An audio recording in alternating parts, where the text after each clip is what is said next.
Okay guys, tonight we've got a set of gt40p's we're going to look at. Some flow numbers. Now these are actually pretty interesting because, well, they've got a good story anyway. 20 plus years ago, I had a girl that I really liked, and she was a motorhead. Could you imagine, right? Mustang girl. So I was going to build her a hot Mustang. So I came across these gt40p's, and they were going to be part of that engine. And let's see. Another part of the story is my friend Big Mike. Big Mike's a big guy. He's Italian, German, 320 plus pound power lifter. And I did the 306 in his Mustang, and that was a really good learning experience. That's where a lot of the E7s that I sent to David Vizard were done up done up on Mikey's Mustang. So I was dating this girl, and she loved the Mustang. She goes, "Let me take it for a ride."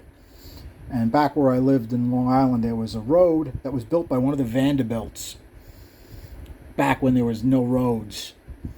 And what he did is he hired a bunch of drunks to make this road. They called it Whiskey Road. It was all twists and turns, right? He'd get the drunks together, and they'd work on the road, and at the end of the road were barrels of whiskey. And you could tell by the way the road was designed. I have no doubt that story's true. Well, my wife, well, that ruins the story. My wife, before she was my wife, my girlfriend at the time, she jumps in the Mustang, and the Mustang was hot. That did 11 seconds on street tires, that car. So, and it had a road race suspension, which was part of the problem. We could never launch it worth a damn. So she takes Mike's in the passenger seat, and they go down Whiskey Road. And I'm at the house. I can hear them. And she is out of her mind. I mean, completely out of her mind, right? Comes back. My friend Mike is white as a ghost. I've never seen this guy afraid of anything. White as a ghost. He's like, dude, she's got no comprehension of the physics involved of driving a car fast on a road like that. It's literally like 30-mile-an-hour turns. She was taking them 90 miles an hour, four-wheel slides. Okay, long story short, we get engaged. She needs a car. I tell her I'm going to build her a Mustang. I already started getting the stuff. She goes, "I don't want a Mustang. I want a new Saturn. I want one of those V6 Saturns." So that's what she gets. So literally, these heads have been sitting around since 2000. They've never been on an engine. I ported them out, God knows how many years ago. And I pulled them out, and I look at them, and I'm like, I think I could do a little bit more, a little bit there, a little here and there. So that's what I did. And we're going to take a look at them. We're going to take a look at the flows, and you can give me your opinion on what we should do next. Okay, the chamber does not have a lot of work done to it, really. I mean, you can see I did a little bit around the plug boss.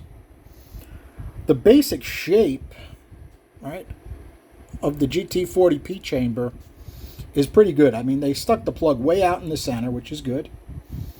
It does cause an interference problem between the valve job. It is a little tough.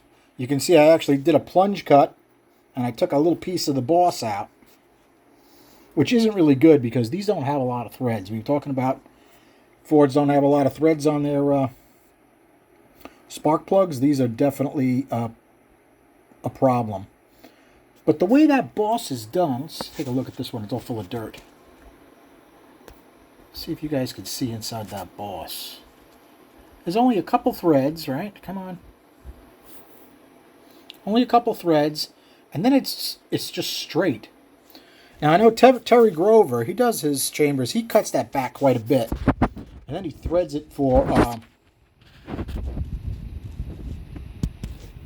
like a 289 plug, gasketed plug. It's already set up flat over there for that. So you can put a gasketed plug in there, no problem. Very, very interesting the way Terry does that. I give him credit for that. It also gets some of this boss out of the way so you can actually do a decent valve job and put oversized valves in there. These come from the factory, 185s, 1.46 valves. I did touch up the valve job because I did not like the stock valve job much at all. I'm still not thrilled with it, really. I mean, if you take a look at the exhaust, let's see if you guys can see it. There is basically like no 60. And the throat is 90% on the exhaust already. And believe me, I didn't make it bigger. And the intake, let's see if we can focus that. Okay. You can see the fresh cut, right? And you can see where I'd put the 60, and then I just lightly did a 70 by hand. So I could check the concentricity of that bowl and so forth.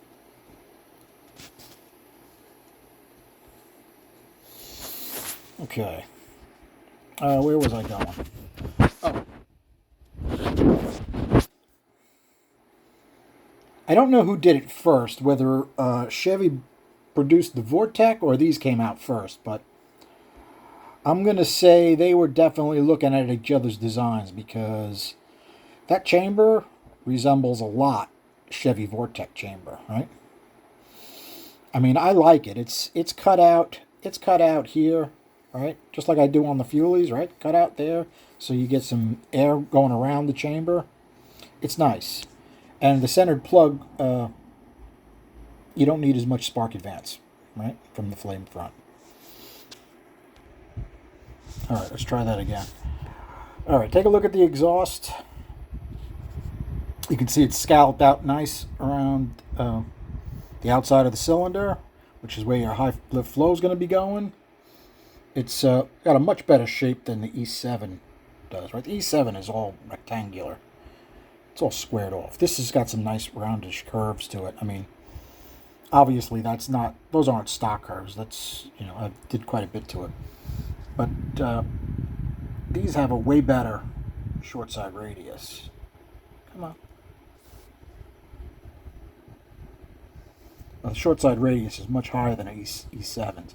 E7s have basically no short side radius. It's like right off the seat and out it goes. This, you can see, it's got it's nice and wide across the bowl. Well, after it's been ported, nice and wide across the bowl by this valve stem. All right, and then as it goes down the port, it's got decent shape to it. It actually flows quite well considering the size. It flows just a little bit less than I get on a E7 with a 1.6 valve in an E7. So part of me really wants to cut these for 1.6s and see what we can get. I actually have a set of gt40p's coming in for a drag racer, an 8th mile drag racer. That's going to be 1.9 intakes, 1.6 exhaust, 50-degree seats. I'm hoping to get some serious numbers out of that without resorting to a gigantic port. These, I think, are 145cc stock. And if you really take a look at them, it almost looks like they took a set of E7s that were really ported well and used them as the design, because they're kind of like that. Not exactly, but kind of. Okay, different view of the bowl. It's actually got a fairly nice shape after I did some work to it. Now, how old is this porting? I did go over a couple spots, but a lot of this is probably 20 years old. I put it on the bench. I saw where I was from 20 years ago and places I thought I could improve now. And they came up a little bit, but they didn't come up nearly as much as I had hoped. Okay. You can see the short side radius is, it's an interesting design. I mean, if you take a look at that cylinder wall side, the short side radius is quite flat at that point, right? And on this side, you've got that real steep turn that's difficult to work on, because no matter what you do, if you sink it too much, it probably makes it worse.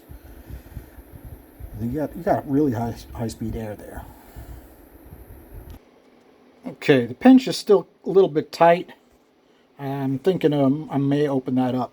The pinch calculates up to be good for 251 CFM. So that is probably going to need a little bit of work soon.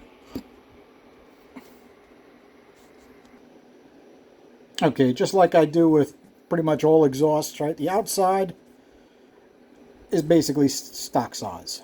I really try not to make them too much bigger. All right, you can see the there's been a decent amount of metal taken out of that wall, cylinder wall side.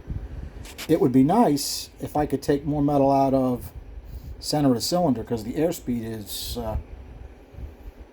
looks like it could really use some extra area there, but it's already relatively thin there, so can't do it. If I wanted to, I could probably raise the whole thing a little bit, and that's probably worth a few CFM. Okay, here's what our flows look like. They're a little bit lean in the middle compared to my David Vizard E7 copies, but they top out a little bit more. Now, if I throw a non-back cut valve in there, they go over 240. But I lose a bunch of flow right in this section. So it's going to be interesting when I do the gt40ps with the 50-degree seats. Those may not get back cuts. So I really have to crunch the numbers before I back cut those intakes. We're going to see, because he's going to run a decent sized cam in that. He's running 456 gears, so he's going to be spinning that pretty hard. Okay, and I have 195 written here because I found out what they flow stock on Stan Weiss's site. So we're up 35 on the intake, and on the exhaust we go from 128 to 166. So you're up almost 40 on the exhaust. That's a nice jump up. Remember, they're still stock valve sizes. And I wasn't really thrilled with the original valve job. I'm not thrilled about the valve job now, but I really don't want to sink them unless I put bigger valves in here, which I might do. I may do that at a later date. But if you take a look at 500 for the exhaust, right, you get 171 with a small pipe. That's not bad, especially it's a tiny exhaust port, tiny. So you'll get nice velocity through that. This would make a really, really nice street head right now the way it is. Big Mike's E7s didn't flow nearly this well, and that was an 11-second car with a bed 0 to 60 foot. So I have no doubt if you put these on a 306 with a decent cam and some compression, set of headers, they'll run damn good.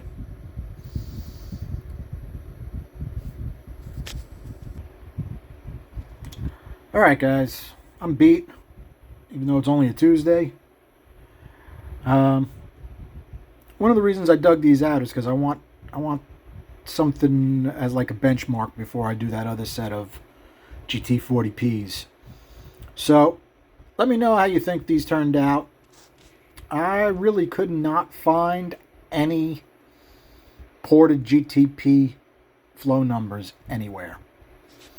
And my mom's calling. So have a good night, guys.